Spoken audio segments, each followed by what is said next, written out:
morning, everyone. As you have just witnessed, I have filed my certificate of candidacy for president just now. So I guess that makes it all official, and so now if you would like to ask any questions, I'll be ready to take a couple of questions. Yes, please.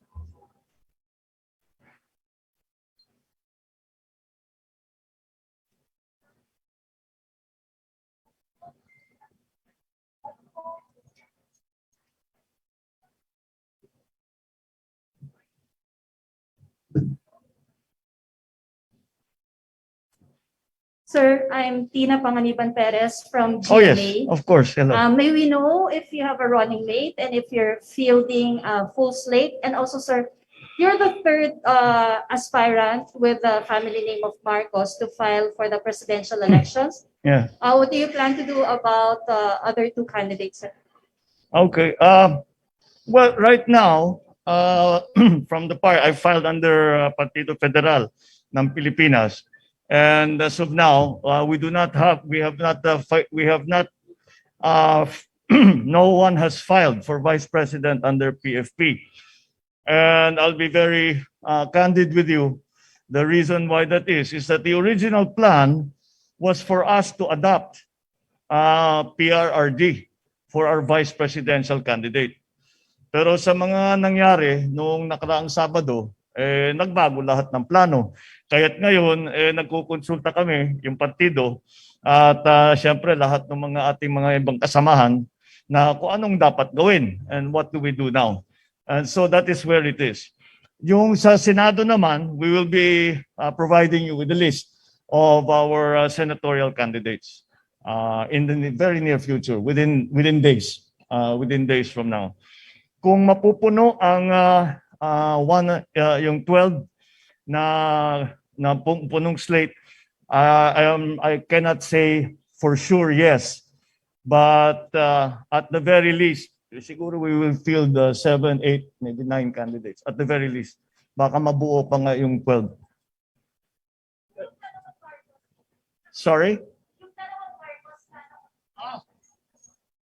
Well, yes, I suppose we will have to see. The COMELEC will have to determine if they are nuisance candidates or if they are true candidates for the upcoming election.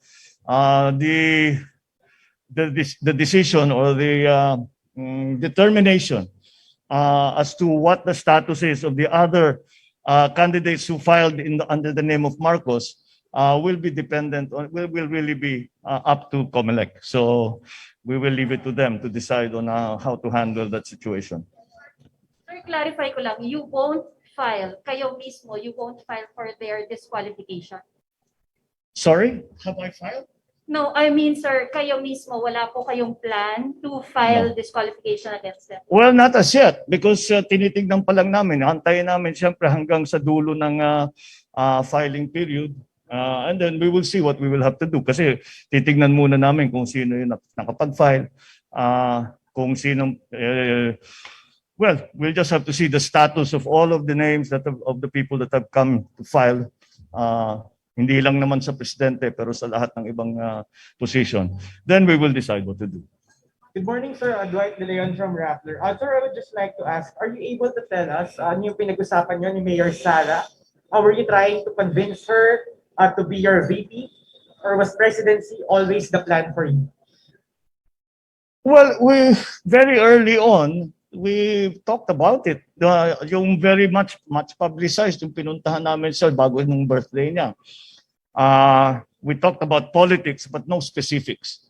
And since then, hindi na kami nag-usap sa specifics. Yung mga ganyang klaseng usapan, ikaw mag-presidente, ako mag-vice, ikaw mag-vice, ako mag-president. Wala kaming hindi na umabot yung usapan namin sa ganun. Sir, are you considering Senator Bongo as your VP? Are you considering Senator Bongo as your VP? Paano yun? Bong. Bong to the third power. Baka pwede rin. We'll see. Kaya nga, nagulat, siguro pati kayo, lahat naman tayo nagulat yung mga pangyayari ng Sabado eh. So we still have to determine what the effects of all of that will be, not only on me, but also the rest of the candidates in our party specifically. Yeah. So ano po mangyayari doon sa motion for reconsideration ninyo for the VP protest? Is that considered withdrawn with your filing of COC? I believe the Miriam doctrine is when you take your oath. That you abandon. Rather, it becomes smooth.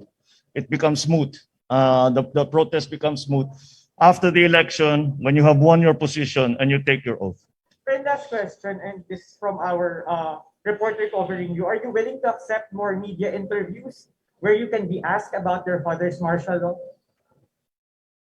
I have never refused any interview on any basis whatsoever. I don't know where that's coming from. When have I refused to answer questions about anything? So if we ask po sana for an interview with you, you would accept? Well, my comment to other people always is, if you have something new to ask me, mahirap naman if we will be having the same conversation I've been having for 35 years. But of course, I do not know where that comes from. I have never turned down an interview. I have never specified the subjects that we have to talk about. Well, sir, we'd just like to ask you about, for instance, your conviction of your mother for 7 counts of graft. I You don't. and your siblings were named beneficiaries of Oh, not- foundations. I misunderstood. Not here and now. I'm here for filing. Thank you. Thank you. Thank you.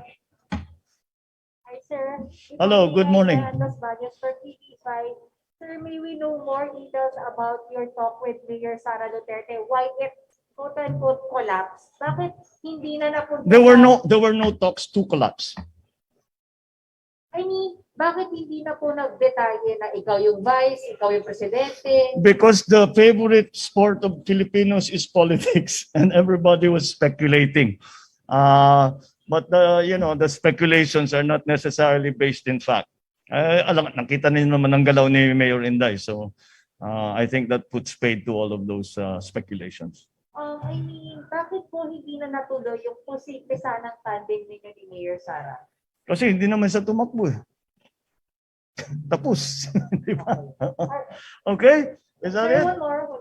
Oh, Are sige. you ready for another fight with VP Lenny if she will run for president? No, I do not have any fight with VP Lenny. I'm running for president. I'm not fighting against anyone. I mean, another round of election, of campaigning, fight dealing. I don't.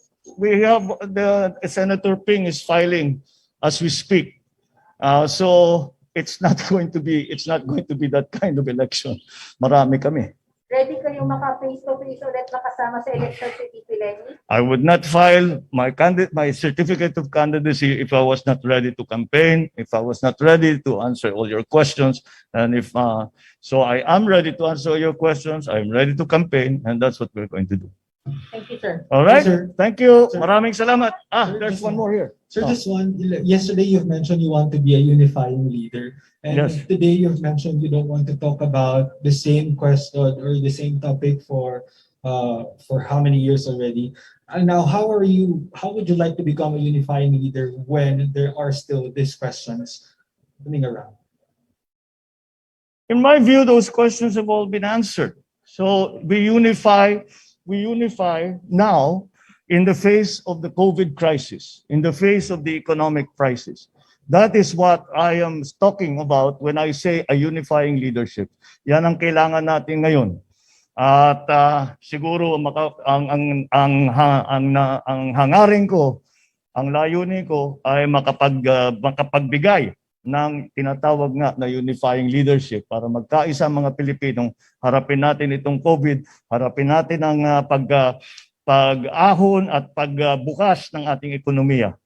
Yun ang aking layunin. Yun ang ating pangarap para dito sa. That is why I call it a unifying leadership, because it requires leadership at a leadership that unifies the country, does not polarize the country. All right, sir. Thank you. Thank you.